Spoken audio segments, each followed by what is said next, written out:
Here we are in the shop, and I'm going to show you a couple of new features that we've added to the Mocan module. Most of you know that we can make firmware upgrades that add functionality to your JK. So we've been supporting Tapshift for a long time, and basically what that means, and this is a LS3 with a 6L80. If we look down here at our Prindle, we're at a stop. We got park, reverse, neutral, drive. Now when I go back into the manual gate, what's going to happen is it's going to show the current gear that it's in. So it's going to show first gear. Now with most of our kits in the early JKs, we have supplied a separate Tapshift switch. It can be a rocker switch, it can be a toggle switch. In this case, we have an Atlas 2, and I don't know if you can see, but he's got a rocker switch up here. I don't like this location personally, but some guys do. I like to put it up here on the steering column where you can easily get to it with your left hand. It's out of the way, you're not going to bump it. We do support the bump shifters in the 12 and later shifters, but in the early JKs you can either upgrade to a bump shifter from a 12 and we can support that, or you can go with this toggle switch. Now a lot of guys say, why don't you use the cruise control switch to Tapshift? Well, the problem with that is when you get back into the Tapshift gate, you now lose your cruise control function. So you can't have cruise and Tapshift together, which is very useful. And if you're going down a steep grade, here in Nevada we have some long mountain grades, and you're in drive, you may overrun your speed. So if the speed limit's 60 and you're in drive and let it go, you could be going 80 miles an hour while in cruise control. So what I like to do is set my cruise control at 60, then bring it back into the Tapshift gate and Tapshift back for compression braking so that we stay at the speed limit that we want, and we use the engine compression braking to hold the speed. That problem is if we make this cruise control Tapshift, we can't use it for cruise control also while in the Tapshift mode. So let me show you a couple of things here. Now this vehicle has some new firmware in it. If I were to bump shift this up, and we're going to use this cruise control switch, watch the current gear, second, third, fourth. What I have just done is set my maximum gear to fourth gear. What that means is when I take off, it's going to shift 1, 2, 3, 4 and then stop. So let's go out on the road actually and test this. So we're going to go into reverse. Okay, so we're going to get on the road here, and what I'm going to do is I'm going to put it into the Tapshift gate. You notice it's indicating first gear. I'm now going to use the Tapshift switch to go into, let's say, third gear, and we're going to take off and let's see what happens.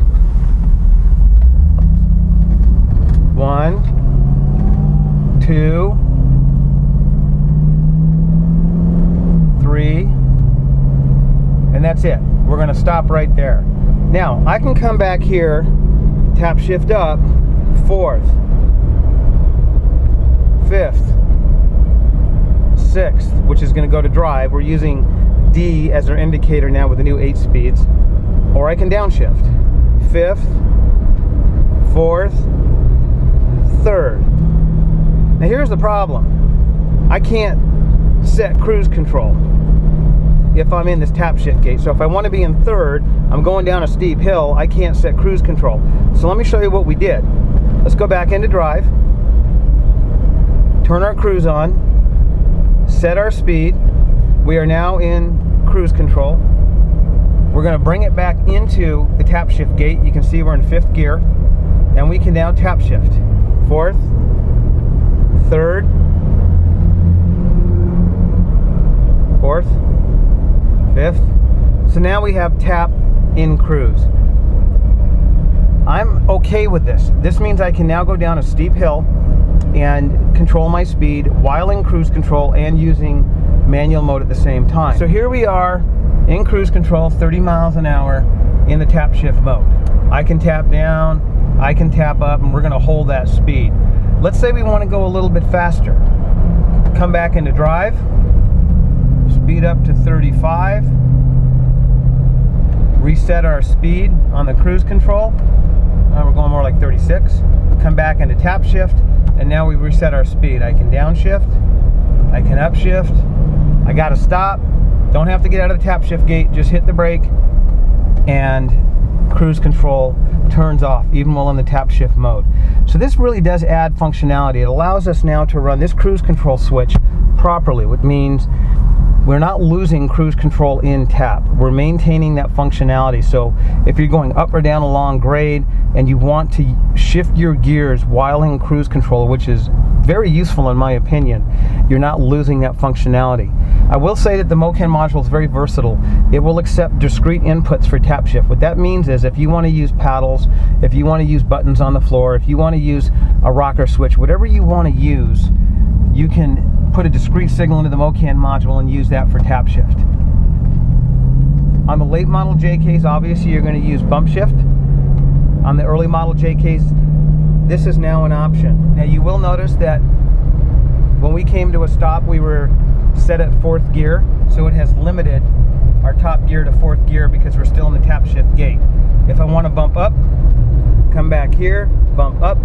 Now I can't set cruise control in this tap shift gate, as you can see, because it's being used for bump shift.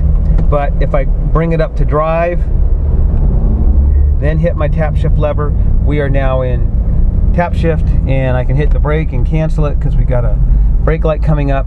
So let's go over this real quick. Come back into the tap shift gate, let's bump up to 4th, take off. 1, 2, 3, 4. Okay, back into drive, set cruise, come back into bump. Now you'll notice it says D because we're in 6th gear, but we want to cruise in 5th gear. Bring it down 1. We want to cruise in 4th gear. Bring it down 1. And we're doing this while we're in cruise control. Here's another feature a lot of you may not know about. Let's go back into drive, and we're still in cruise. So I'm going to cancel cruise. Let's give it a little throttle, let it downshift. Bring it back into bump. Notice we're in 3rd. We have now locked it in 3rd gear. It's called gear lock. Another useful feature. So we're going to continue to add functionality like this, but I'm not going to do it unless it makes sense. I don't believe there's any reason to lose functionality for a gimmick, and I feel that now this tap and cruise has been rationalized and optimized, so if you want it in your JK with our CAN module, we will code it for you. Thanks.